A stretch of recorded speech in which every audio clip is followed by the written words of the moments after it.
एक जंगल में एक चिड़िया अपने पति के साथ रहा करती थी और वह चिड़िया बहुत ज़्यादा गरीब थी और वह चिड़िया बीमार भी रहा करती थी। उसकी बीमारी से उसका पति बहुत ज़्यादा परेशान रहता था।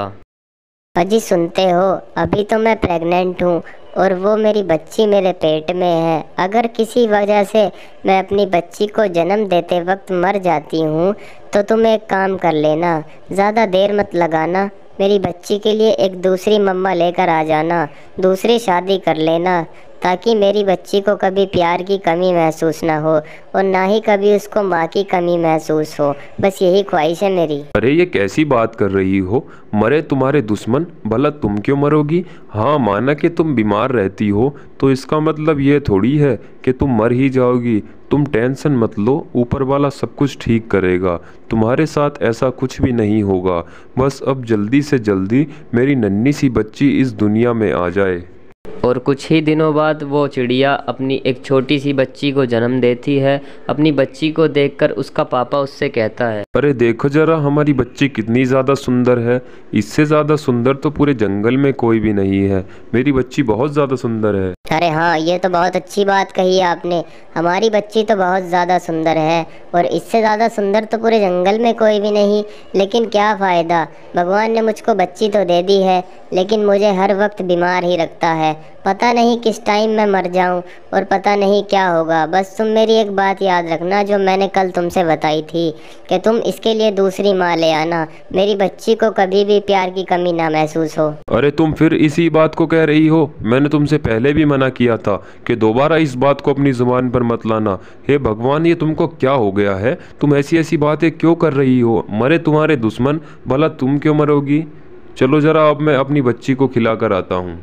उसके बाद वो अपनी बच्ची को खिलाने आता है और अपनी बच्ची को गेंद से खिलाने लगता है। उसकी बच्ची को भी बहुत ज़्यादा मज़ा आ रहा था और खेलने के बाद वो अपनी बच्ची से कहता है, अरे मेरी नन्ही बच्ची, तुम जरा यहीं रुको, मैं तुम्हारी माँ की तबीयत देख कर आता हूँ, क्योंकि मुझे लगता है तुम्हारी माँ की तबीयत अब और दिन पे दिन बिगड़ती जा रही है।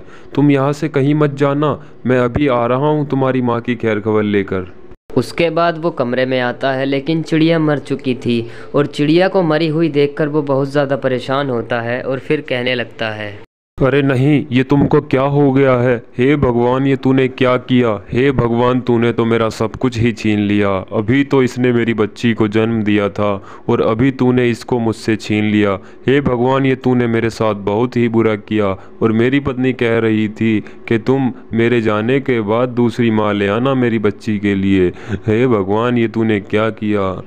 हे भगवान, ये तूने क्या किया? अब मैं क्या करूँगा? अब मैं कहाँ जाऊँगा? समय बीतता रहता है और कुछ दिनों के बाद वो चिड़ा नई शादी कर लेता है और अपनी नई दुल्हन को लेकर अपने घर आता है और दुल्हन भी उसके साथ आ जाती है और वो दुल्हन से कहता है, अरे सुनो, ये जो बच्ची तुम देख रही हो ना, ये जो ऊपर तख्त पर सो रही है, ये मेरे दिल का टुकड़ा है। मैं इसको बहुत ज़्यादा प्यार करता हूँ। बस तुमसे मेरी यही विनती है कि कभी भी इसको इसकी माँ की कमी महसूस मत होने देना। इसको कभी भी ये ना लगे कि मेरी माँ इस दुनिया में नहीं है।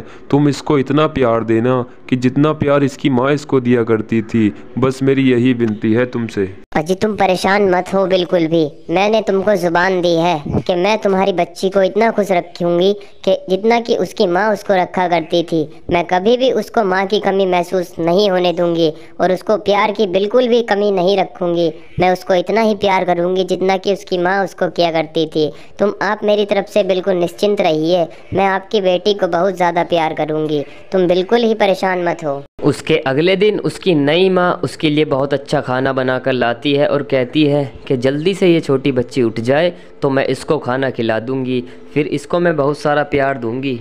अरे आंटी, आप कौन हो और आप हमारे घर में क्या कर रही हो और आपको यहाँ कौन लाया? मेरी मम्मी कहाँ गई आंटी? अरे बेटा, मैं तुम्हारी नई मम्मा हूँ और मैं तुम्हारी मम्मा की जगह तुम्हारे पास आई हूँ, क्योंकि तुम्हारी मम्मा अभी भगवान के पास गई है ना घूमने।